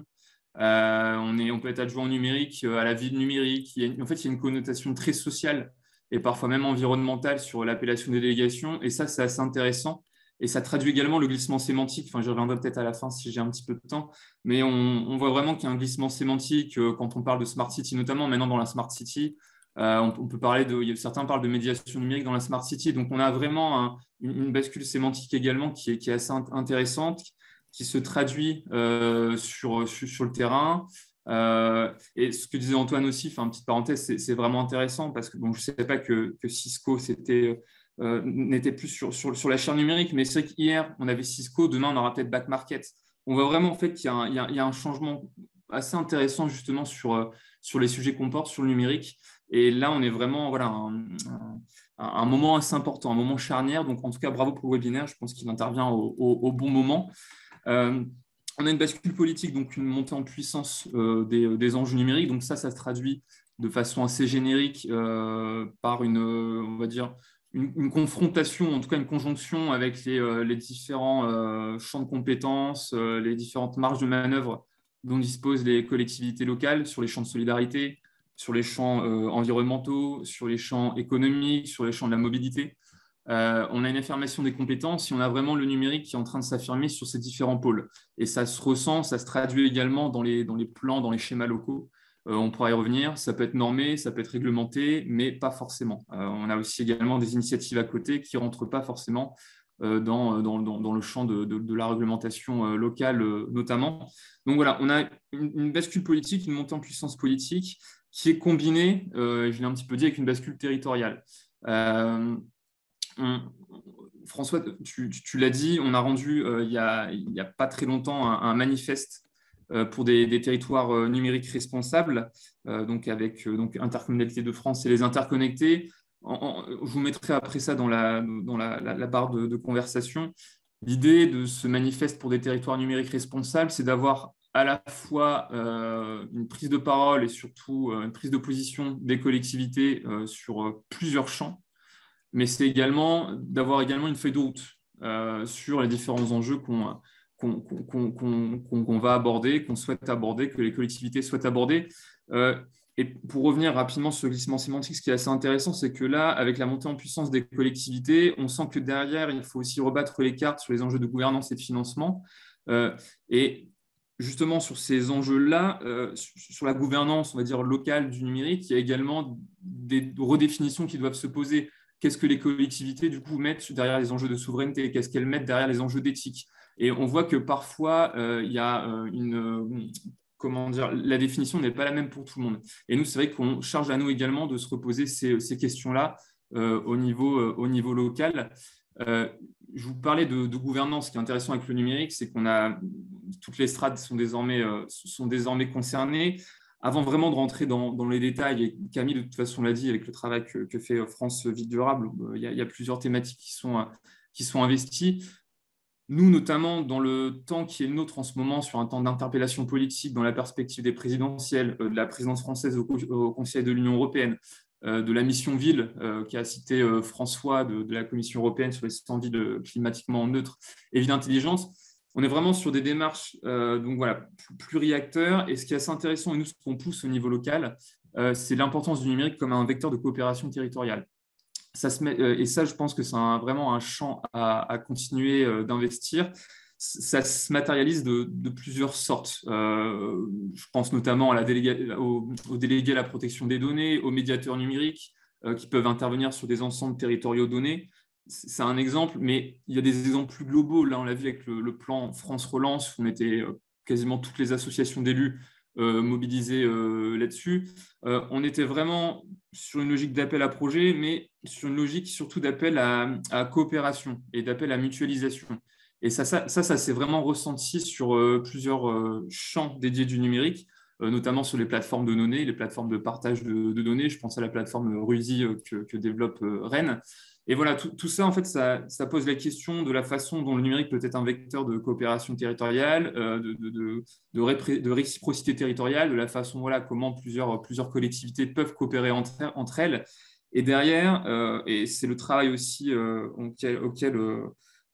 qui sera le nôtre ces prochains mois, c'est du coup, est-ce qu'on demande une contractualisation État-collectivité, quid en gros de la déconcentration de l'État et donc des crédits de l'État sur le numérique.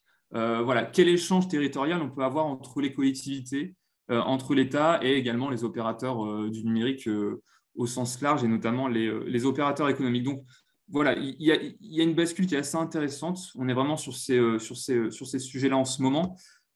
Pour peut-être préciser rapidement plusieurs champs, donc le manifeste pour des territoires numériques responsables, c'est vraiment la feuille de route des grandes villes et de métropoles et de toutes les intercos qui a initié la commission numérique France urbaine, Intercommunalité de France et Interconnecté.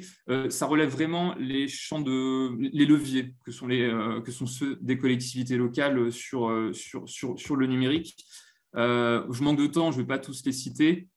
Il y a des enjeux de commande publique. La commande publique, c'est vraiment un levier qui est vraiment très important pour initier des achats responsables, plus environnementaux, en tout cas voilà, plus environnementaux compatibles, si je puis dire.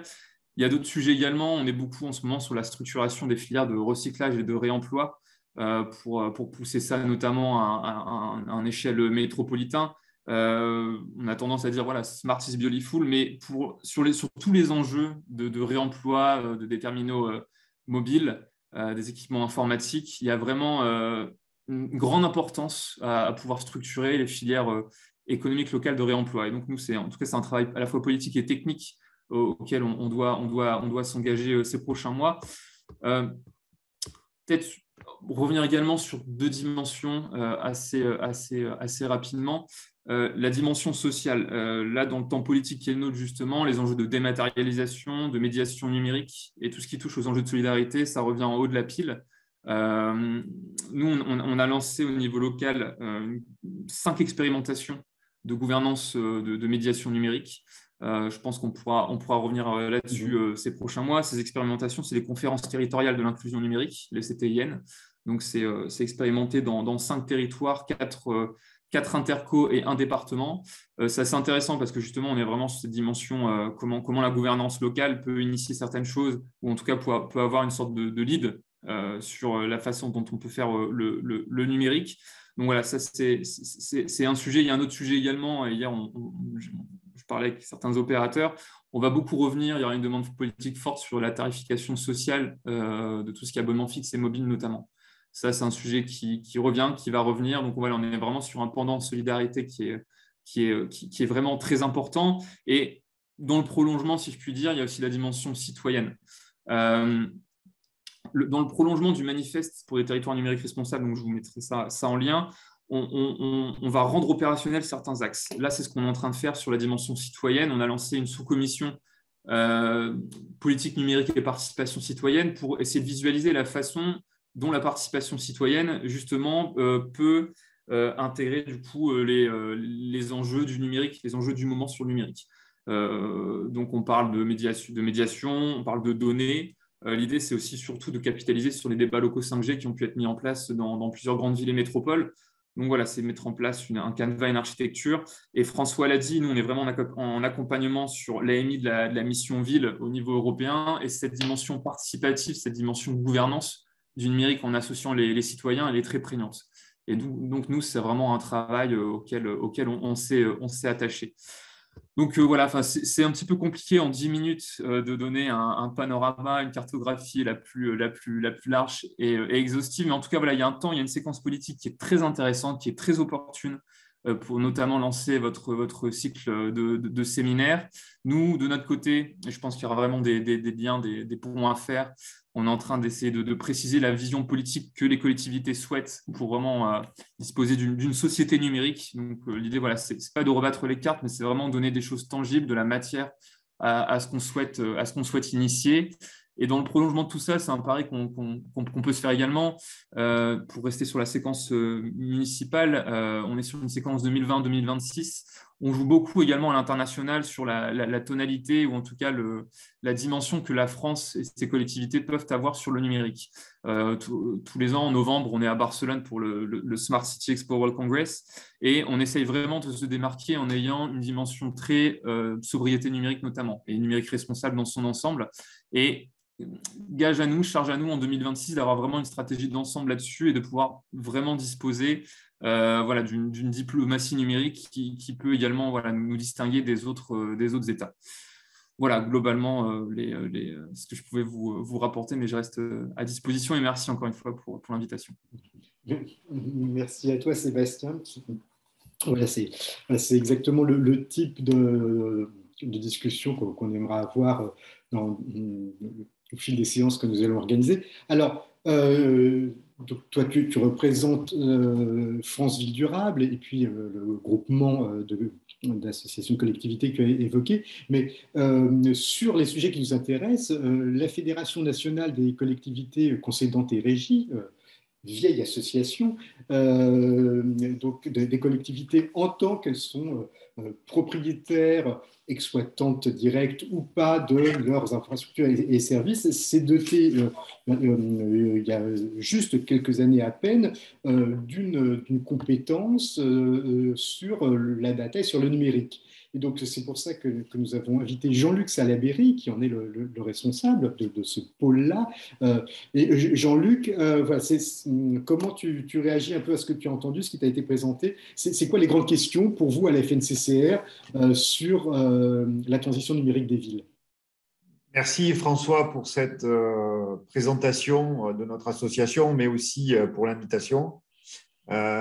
Effectivement, notre association, historiquement, sur l'énergie et l'eau, s'est développée maintenant depuis plus de 10 ans quand même, dans le numérique. Et nous avons une équipe complète sur la partie numérique de 6 temps plein. Donc, c'est une petite équipe, mais enfin, néanmoins, dans le paysage des associations de collectivités, c'est pas mal quand même. Et ça nous permet d'avoir une vision et une construction avec nos adhérents, plus de 800 adhérents, qui constituent des syndicats, les agglos, les métropoles. On a à peu près la moitié des agglos, toutes les métropoles, la moitié des départements. Enfin, voilà, c'est un paysage assez divers et précisément sur le numérique. Comment on voit effectivement les choses évoluer. Cette dimension sous l'angle politique, puisque j'ai bien compris que ce cycle de séminaire était aussi chapeauté, entre guillemets, par Sciences Po, me semble très, très intéressant parce que cette dimension politique est essentielle. À la Fédération, on travaille dans l'énergie, dans l'eau, le numérique, l'éclairage public, les déchets, et on voit bien que ces sujets-là sont des sujets qui sont directement impactés par le grand projet de la COP21, le grand projet que maintenant devraient avoir tous nos gouvernements, c'est celui de la transition écologique, de faire muter notre pays à la fois dans ses services publics, mais aussi dans les activités privées, l'ensemble des dispositifs et des systémiques, de manière à ce que notre pays soit plus écologiste, plus écolo, entre guillemets, dans son fonctionnement et dans son activité. Je crois qu'un certain nombre d'enjeux, et si on fait le lien avec la partie Smart City, les Smart Cities, c'est juste un outil. Le numérique ne sera finalement qu'un outil à disposition de cette transition écologique. Et je crois que c'est dans ce cadre-là qu'il faut placer le numérique. C'est de l'outillage. Ce n'est pas une politique à proprement parler. La question a été posée tout à l'heure, est-ce que c'est une politique territoriale, est-ce que c'est une politique nationale? Non, je crois que c'est une stratégie d'outillage pour mener à bien une politique plus ambitieuse qui est celle, à mon avis, aujourd'hui de la transition écologique. Alors, on perçoit le numérique souvent dans cet angle d'attaque de deux façons. Soit le numérique est craintif, soit il est boulimique. Craintif ou boulimique, c'est deux aspects de l'usage. Si on sillonne les projets présidentiels dans cette élection qui arrive, parce que c'est un peu notre travail aussi de voir un petit peu les évolutions, les désirs des équipes présidentielles et de voir si elles sont en adéquation avec nous, ce que l'on perçoit au quotidien. Eh bien, ce numérique craintif ou ce numérique boulimique, il y a probablement un juste milieu à trouver qui soit à la fois actif, mais pas naïf. Et je crois que cette dimension du positionnement de l'action numérique dans une politique générale est, à mon avis, un élément essentiel. Si on décline passe de la présidentielle finalement au portage politique locaux, on voit bien que l'urbain et le rural sont définitivement impliqués, liés à la vie, à la mort dans la transition écologique. que ce soit sur les politiques d'alimentation, sur les politiques énergétiques, de production d'électricité, que ce soit sur la mobilité, le transport. Toutes ces politiques qui vont devoir muter, elles devront muter en partenariat entre des accompagnements locaux, urbains et ruraux. Et là, les dimensions politiques publiques des collectivités territoriales, avec leurs compétences qui leur sont propres, hein, même si les métropoles ont quasiment toutes les compétences, dans les agglos, ce n'est pas le cas, et dans la ruralité non plus. Elles sont assez découpées, tronçonnées en certains, à travers les différents acteurs publics qui composent notre paysage local. Et donc, le numérique peut être un liant de tout ça. Le numérique, c'est en cela qu'il peut être, il peut être positif, parce que le numérique, finalement, peut être un outil de cette transition écologique qui nécessite du lien dans les politiques publiques locales. Et je crois que ça, c'est une dimension qui n'est pas anodine, même si on doit percevoir aussi et travailler sur le numérique responsable et sa dimension finalement empreinte écologique lui-même. Je crois que ces deux volets doivent être, l'action sur ces deux volets doivent être concomitants, et c'est en travaillant sur ces deux volets finalement qu'on arrivera à impliquer et à utiliser le numérique tel qu'il doit être porté. Mais... Jean-Luc, ah oui, pardon. Je croyais que tu avais terminé, j'allais te remercier. Excuse-moi, je veux dire encore un mot, pardon. C'est élégamment dit, François, que je suis peut-être un peu trop long, mais ça fait à peine 7 ou 8 minutes. Tout à fait, tout à fait. Régulation, si on prend des sujets un peu pointus comme la régulation des plateformes, l'Europe est en train de s'en occuper. Et donc, on va voir, on est en train de percevoir le projet de règlement sur la régulation des plateformes, et je crois que ça va avoir un impact dans les politiques locales et nationales du numérique. Je crois que c'est un sujet important. Je crois que dans la dimension politique que nous devons aborder, l'impact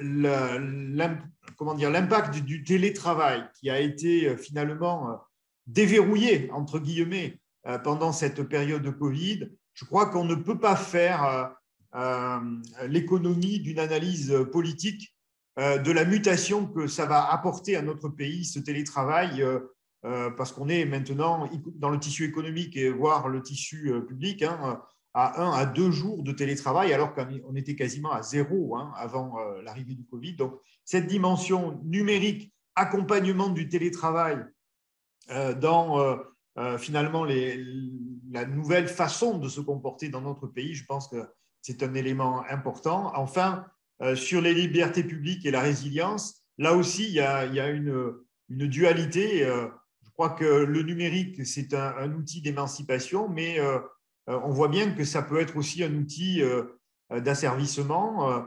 Et néanmoins, on en a besoin, et notamment dans les villes, pour améliorer la systémique et la résilience plutôt des systémiques des politiques publiques.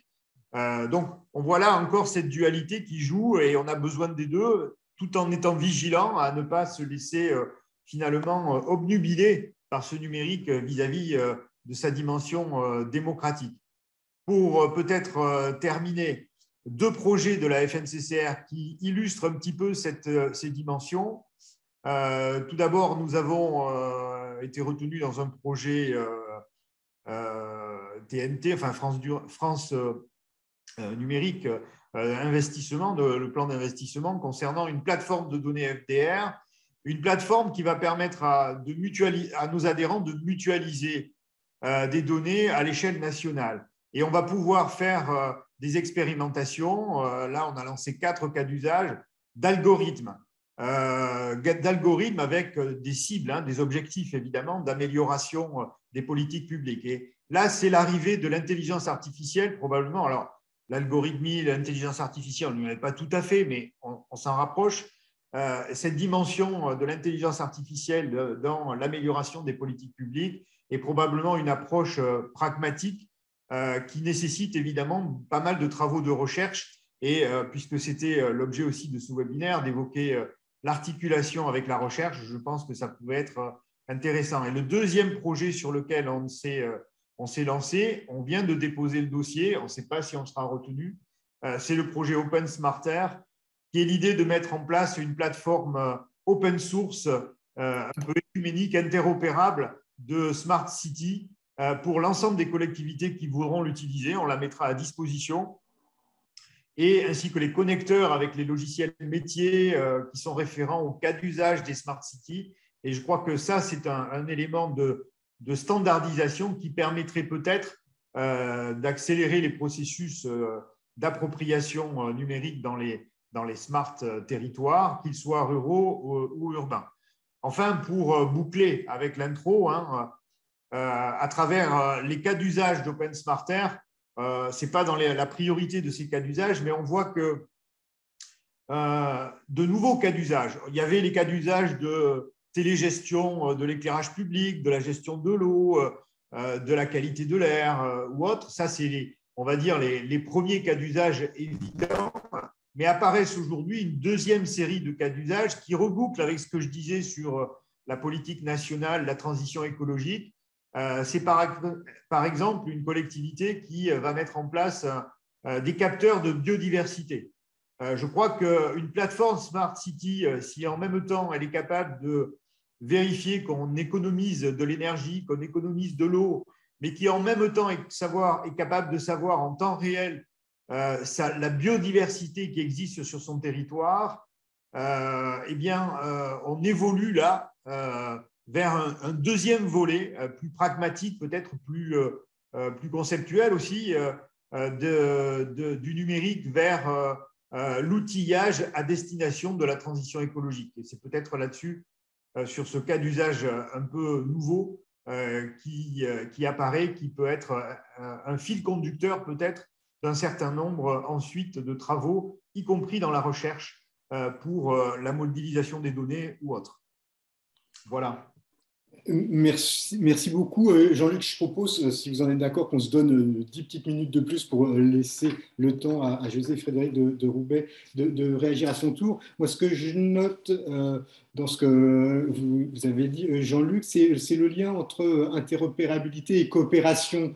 C'est-à-dire qu'on a tendance à les traiter sur deux plans différents. Or, vous avez bien montré qu'il y a des enjeux reliés. Et vous avez évoqué aussi la question du télétravail. Alors, c'est intervenu pas mal dans le chat, la question de la prise en compte des effets de la crise sanitaire, du télétravail, mais avec en arrière-plan aussi ce changement du rapport centre-périphérie ou ville-centre, territoires ruraux que permet le numérique, qu'on a beaucoup fantasmé, mais qui se manifeste quand même aujourd'hui de façon un petit peu nouvelle. Donc, José Frédéric de Roubaix, si tu peux rester encore avec nous 10 minutes, the floor is yours. Moi, pas de problème, je peux rester 10 minutes. Je ne sais pas si les participants le pourront, mais on va essayer.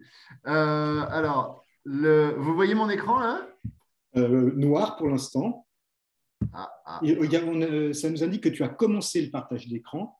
Ça ne nous dit pas que tu l'as terminé. Vous ne voyez rien là? Moi, rien, peut-être que… Ah, ça y est, c'est bon, ça y est, c'est parfait. D'accord. Alors, donc moi, je vais vous parler d'un groupe transversal au LabEx Futur Urbain. Donc, le LabEx Futur Urbain, pour ceux qui ne connaissent pas, c'est un laboratoire d'excellence qui a été financé par le PIA 4 dans la vague 1 ou 2. Ce sont des laboratoires virtuels, en fait, qui regroupent des chercheurs de différentes équipes au sein d'un site universitaire, d'un site territorial qui regroupe des universités, des grandes écoles. Alors, en l'occurrence, c'est l'université Paris-Est. Donc, c'est Créteil, l'université Gustave Eiffel, l'école des Ponts, l'Essier, et puis j'en oublie plein d'autres, mais voilà, c'est l'Est de Paris. Alors donc c'est un groupe à composition variable qui regroupe des chercheurs donc d'unités de recherche différentes et qui viennent de disciplines différentes. Dans le GT, donc dans ce groupe transversal ville et numérique, on a des géographes, des sociologues, des politistes, des anthropologues. qui travaillent sur des objets urbains très différents. Ils ne travaillent pas. Leur objet principal, ce n'est pas le numérique, mais tous, à un moment donné, ils rencontrent une dimension numérique qu'ils ne peuvent pas ignorer. Et sur leurs objets qui peuvent être donc le potable, l'assainissement, les ressources alternatives à l'eau potable, l'énergie, avec des questions d'efficacité énergétique, de confort énergétique, les transports, la mobilité, les déchets pardon, et le réemploi, mais aussi les questions de sport et de loisirs en tant que politique publique portée par un certain nombre de collectivités. Et donc, tous ces gens-là rencontrent le numérique à un moment donné. Donc, l'idée était de mettre ensemble tous ces gens et de voir comment ces différents chercheurs appréhendaient cette dimension numérique dans leurs recherches. Alors, les questionnements originels, donc j'ai fait un peu d'archéologie parce que la commande de François Ménard, c'était de me dire, vas-y, raconte-nous un peu ce que vous avez fait, est-ce que vous faites, est-ce que vous comptez faire. Donc, j'ai fait un petit peu d'archéologie. Et dans les questionnements originels, il y a 6-7 ans, on se posait la question principalement de la modélisation. D'ailleurs, le groupe à l'époque s'appelait Modélisation et dynamiques urbaines. Donc, avec des questionnements sur la mise en équation des mondes urbains et l'apparition des modèles numériques déterministes qui permettent de représenter, de simuler différentes questions relatives notamment aux ressources naturelles, à l'exploitation des ressources naturelles, à la dégradation des ressources naturelles dans les milieux urbains. Est-ce que ça suppose une ou deux nouvelles épistémologies ou alors est-ce que c'est un nouvel avatar de la mise en équation des mondes urbains? Alors, on a travaillé sur ces questions-là avec une approche assez classique qui est celle de dire on ne peut pas étudier le modélisateur tout seul pour plagier la formule de Latour. Il faut regarder le réseau qui participe de ces modélisations. Et puis, donc, en amont, qui fournissent les données, qui sont les modélisateurs et aussi à l'aval, quels sont ceux qui se servent des modèles et comment est-ce qu'ils s'en servent. Il y avait des questionnements aussi sur la modélisation intégrée, tous les problèmes scientifiques, épistémologiques que pose la modélisation intégrée, parce qu'à partir du moment où vous essayez de croiser, d'imbriquer des modèles, vous augmentez les incertitudes de façon exponentielle. Donc, est-ce que ça a encore un sens, etc. Voilà, et puis petit à petit, on en est venu à une question qu'on a d'ailleurs discutée dans le cadre d'un séminaire avec le PUCA, dans le cycle de séminaire Ville intelligente, qui était modèle et big data, modélisation versus données de masse. Est-ce qu'on est dans une opposition entre connaissances, mais qui ne sert pas à grand-chose et pas à grand monde dès lors qu'on fait de la modélisation, versus apprentissage à partir des données de masse et qui permettent, sans forcément trop comprendre ce qui se passe dans le détail, d'avoir une certaine prévisibilité d'un certain nombre de phénomènes. Alors donc, petit à petit, on a vraiment dérivé vers des questionnements qui sont ceux qu'évoquait Antoine Courmont. Alors, je ne sais pas si je dois m'en réjouir et me dire, ouais, c'est bien, en fait, on avait avec les gens qui travaillent, qui se dédient à l'étude du numérique, on a des questionnements assez similaires, ou au contraire, est-ce que je dois me dire, on n'est pas très originaux.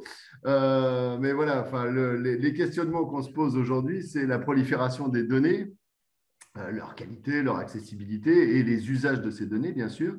L'évolution des modes de vie urbains liés à la prolifération du numérique et la transformation des services urbains liés à cette irruption du numérique.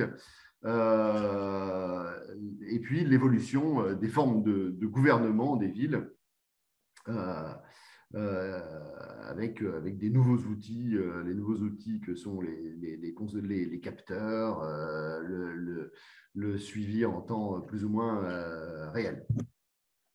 Alors, très rapidement, les réflexions qu'on a conduites dans les séminaires, ces trois dernières années dans les séminaires et travaux du GT, alors, qui sont peut-être susceptibles de vous intéresser, puisque j'ai vu que Myrtille Picot, qui était en postdoc chez nous dans le GT Ville et Numérique, vous comptez l'auditionner. Avant le postdoc de Myrtille Picot, il y a eu le postdoc de Marion Maisonneuve sur l'accès aux données de masse. Alors, je reviens là-dessus vite fait parce qu'en fait, il y a une logique après dans le deuxième postdoc de Myrtille Picot.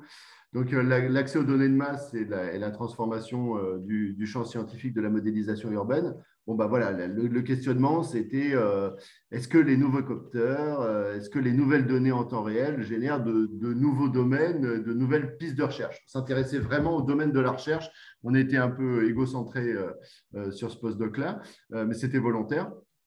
Et donc, ce que montre grosso modo les principaux résultats du postdoc, c'est qu'on va vers une hybridation des méthodes et pas de réelle désectorisation, en tout cas des grands domaines de recherche, eau,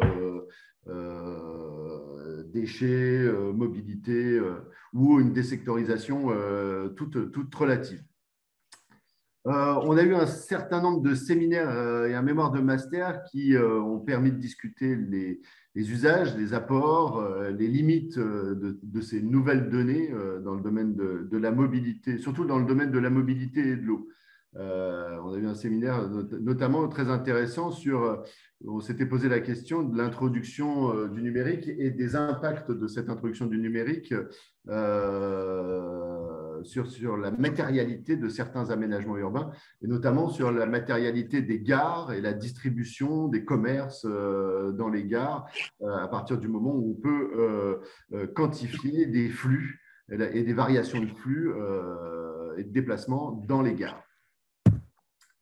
Alors, là, je passe très rapidement parce qu'on n'a pas le temps, mais voilà, c'était le postdoc de Myrtille, de Marion Maisonneuve, c'était basé beaucoup sur du web mining et ça permettait de visualiser un peu les relations qu'il peut y avoir entre différents domaines de recherche dans le domaine des services urbains.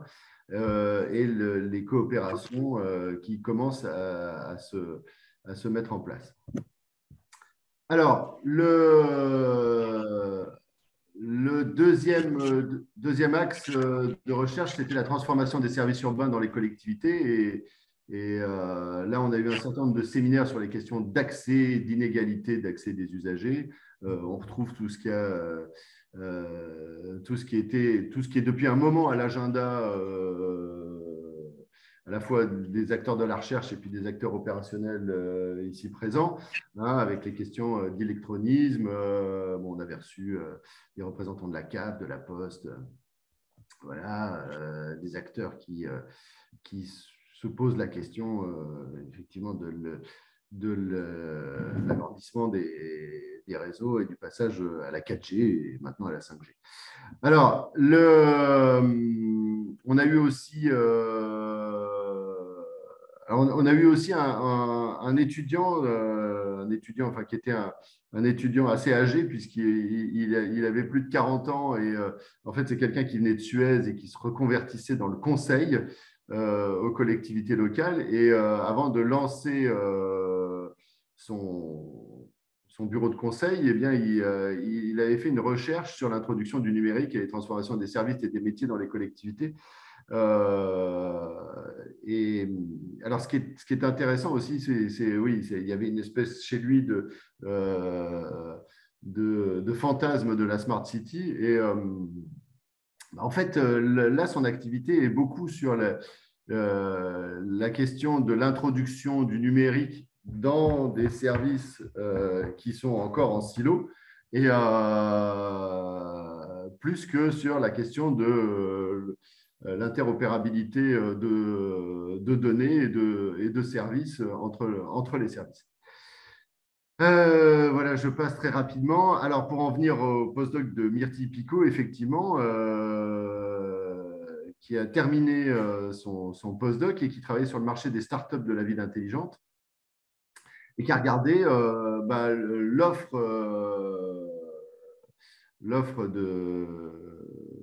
d'un certain nombre de startups. Alors, elle travaillait sur des bases de données, des annuaires de startups pour qualifier un peu cette offre, et puis qui a regardé après ça, qui a mis en relation cette offre avec des trajectoires économiques des startups, hein, comment ils se financent, comment ils lèvent des fonds, et puis des trajectoires professionnelles des dirigeants d'un certain nombre de startups. Elle avait choisi un échantillon, elle a regardé plus précisément les trajectoires professionnelles des dirigeants. Alors, un des grands résultats, mais elle vous en parlera nettement mieux que moi, c'est bien sûr la question du décalage entre les objectifs et la réception par les collectivités de cette offre des startups, où on se rend compte que, par les collectivités et par les financeurs aussi, qui ne veulent pas prendre de risques et qui disent, on va faire ce qu'on a toujours fait, hein, c'est intégrer des données hétérogènes, rendre la ville modélisable plus que performer la ville, parce que la ville, elle n'est pas encore équipée pour qu'on puisse avoir une gestion en temps réel et optimisée, qu'on puisse performer la ville. Alors, d'ailleurs, suite à ce… José-Frédéric, si tu peux je viens très vite la sur synthèse. la dernière chose. Juste en passant, je signale que suite à ce postdoc, on a écrit un appel à contribution dans Flux que je vous ferai passer. Très bien. L'ingénierie urbaine. Oui, je l'ai vu. Donc, à venir, et ça peut-être ça peut intéresser alors plus les chercheurs, mais aussi les collectivités. Il pourrait y avoir des montages communs entre chercheurs et collectivités avec des étudiants. On est en train de monter un atelier international de recherche-action pour des étudiants de Master 2. Avec des questionnements différents autour des usages du numérique, mais sur un territoire commun que sont les espaces de loisirs et de nature en ville. Alors, par espaces de loisirs et de nature en ville, j'entends soit les bases régionales Île-de-France, les bases de loisirs régionales Île-de-France, soit les tiers-lieux, derrière lesquels il y a très souvent des collectivités qui portent aussi. Et donc là, il s'agit d'étudier les mobilisations de communautés d'usagers via des plateformes qui vont donner une certaine image de ces espaces ou qui vont interagir avec les collectivités autour de ces espaces, hein, sur ce qu'ils veulent pouvoir voir, faire dans ces espaces. Il y a une question de sécurité numérique et politique de sécurité, parce que ça vient perturber ces espaces de loisirs, ils viennent perturber le fonctionnement urbain alentour. Voilà, donc il y a des questions d'ordre public, etc. Il y a des questions aussi de voir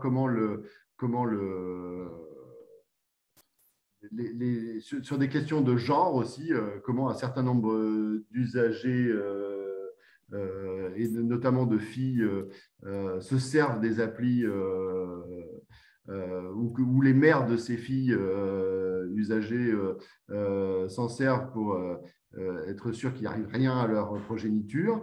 Voilà. Puis les questions de gouvernance digitale et transformation des métiers de la ville. Donc, comment, par exemple, les services espaces verts sont impactés par tout à coup des usagers qui se mettent à compter le nombre d'espèces faunistiques ou floristiques dans ces espaces. Voilà, et je terminerai là-dessus. C'est en fait un questionnement qu'on va retrouver dans les journées scientifiques du LabEx qui auront lieu le 7 et le 8 juin, où le GT Ville et Numérique organisera un séminaire sur technologie numérique et morale dans les métiers de la ville. Alors pourquoi on parle de morale? Parce que il y a des questions de représentation qui sont incorporées dans un certain nombre de technologies numériques. Et, je prends toujours l'exemple en fait de je ne sais pas si vous vous souvenez de cet éboueur qui avait été photographié par une vieille dame à Paris, ça doit être dans le 15e, en train de dormir, oui. En période de canicule, en train de somnoler dans la rue. Voilà, il y a des questions de représentation et de morale dans ces technologies-là. Et puis ça vient perturber le travail des professionnels, alors en bien ou en mal, hein, mais en tout cas, ça change l'excellence professionnelle d'un certain nombre de professions, que ce soit, j'ai en tête les élagueurs de la ville de Paris, par exemple, hein, qui se font photographier en train d'élaguer et donc, pour certains, de massacrer le patrimoine végétal de la ville de Paris. Voilà. Ok. Merci José-Frédéric. On a beaucoup débordé. Alors, j'ai copié tout le chat, donc on va intégrer vos recommandations. Je passe la parole à Hélène Pesquine pour un petit mot de conclusion. Merci François. D'abord, merci François Ménard pour l'organisation de ce séminaire en ligne avec Antoine Courmont. Merci à vous deux pour la perspective très prometteuse qui s'annonce sur les prochaines sessions. Et bien entendu, merci à tous nos intervenants qui ont été vraiment très complémentaires, je trouve, dans leur présentation successive et qui montrent un peu l'étendue et l'ampleur des questions qui sont ouvertes par cette articulation entre ville et numérique. Sans doute qu'on ne les traitera pas toutes. On a déjà un certain nombre de documents qui vous seront partagés qui nous permettront d'en savoir un peu plus sur ces différentes questions. L'objet des prochaines sessions, ça va être finalement d'ouvrir de manière un peu ciblée un débat sur des choses qui ont été évoquées déjà aujourd'hui en mettant en avant à la fois quelques résultats de recherche portés par leurs auteurs et puis l'action publique, l'action privée dans la ville portée par les professionnels en question. Donc, on espère arriver à recibler un peu nos débats et puis ouvrir des questions aussi de participation des prochains auditeurs de nos sessions, ce qui n'était pas évident aujourd'hui compte tenu de la richesse des interventions. Peut-être 5-6 points un peu de conclusion et puis d'ouverture par rapport à ce qui s'est dit ce matin. On voit à quel point ces sujets digitaux numériques impliquent nombre d'acteurs dans la ville. Il y a eu des échanges, alors plutôt sur le chat, mais ils ont été un peu évoqués aussi à l'oral sur finalement la relation entre la société et le monde urbain ou l'environnement qui l'entoure lié à cette évolution numérique, et notamment pendant la période du Covid avec le télétravail. Mais ce n'est pas que le télétravail, et ce qui est assez intéressant, c'est de voir qu'on est plutôt revenu dans les discours politiques, notamment à une société plus low-tech après la crise sanitaire, parce qu'il y avait comme une espèce de flambée d'inquiétude ou d'incertitude par rapport à ce que le monde contemporain moderne, très largement incarné par le numérique, pouvait générer. Et pourtant, on n'a jamais aussi bien profité des services numérisés que pendant la crise du Covid, puisque ça nous a permis quand même, d'une certaine manière, de maintenir à flot l'économie, de pouvoir, entre autres, télétravailler, mais aussi développer des systèmes de e-commerce, etc. Donc, on voit bien que l'enjeu est quand même assez ambivalent entre plus ou moins de numérique dans la vie sociale et évidemment que si en plus de la crise sanitaire, on avait eu une crise numérique ou un grand dysfonctionnement des services numériques, on aurait eu beaucoup plus de difficultés économiques. Donc, il faut aussi comprendre aussi ces contradictions internes finalement au développement du numérique. Peut-être au sujet des services aux entreprises, on a un peu évoqué la question de la construction et puis au-delà de la numérisation, de la modélisation numérique des bâtiments, mais c'est aussi un énorme enjeu pour la transformation des professionnels de la ville et de la construction, avec de plus en plus la maquette numérique qui s'étend au quartier. On voit aussi qu'on a dans les services aux usagers tout un tas de dispositifs qui sont en train d'évoluer de faire évoluer les pratiques urbaines. Antoine Courmont parlait des travaux qu'il a conduits sur Waze, que je connais bien, qui poussaient les gens à passer notamment devant les écoles à l'heure de la rentrée scolaire, alors que ça n'était pas du tout favorisé par les collectivités locales. Et peut-être qu'il y a un effet finalement retour. On voit aujourd'hui se développer des rues piétonnes, des rues aux enfants partout devant les écoles. C'est peut-être un effet justement de régulation de ces outils. Et donc, il y a matériellement dans la ville sans doute des effets qu'on n'a pas mesurés sous cet angle-là, qui sont ceux de l'articulation, de la régulation et de l'intégration finalement d'un certain nombre de services aux usagers qui sont issus de ces plateformes numériques. Il a été évoqué aussi des usages autour de la digitalisation de la nature, de la biodiversité. On connaît aussi ces capteurs de pollution qui sont développés à Dijon, des capteurs de température qui permettent aussi de cartographier le climat urbain. Et donc, on voit bien qu'on peut aussi, évidemment, mettre à disposition de la qualité de vie en ville et des attentes des habitants, en ville ou à la campagne d'ailleurs, ces différents outils. Et je trouve que ça a été assez clairement évoqué ce matin, l'appropriation finalement par un certain nombre de décideurs de ces nouveaux outils. On parlait de développer des algorithmes propres aux collectivités locales ou à leurs associations. Sera sans doute dans les années à venir un autre moyen de mieux articuler ces deux grandes sphères que sont le développement urbain et le développement numérique.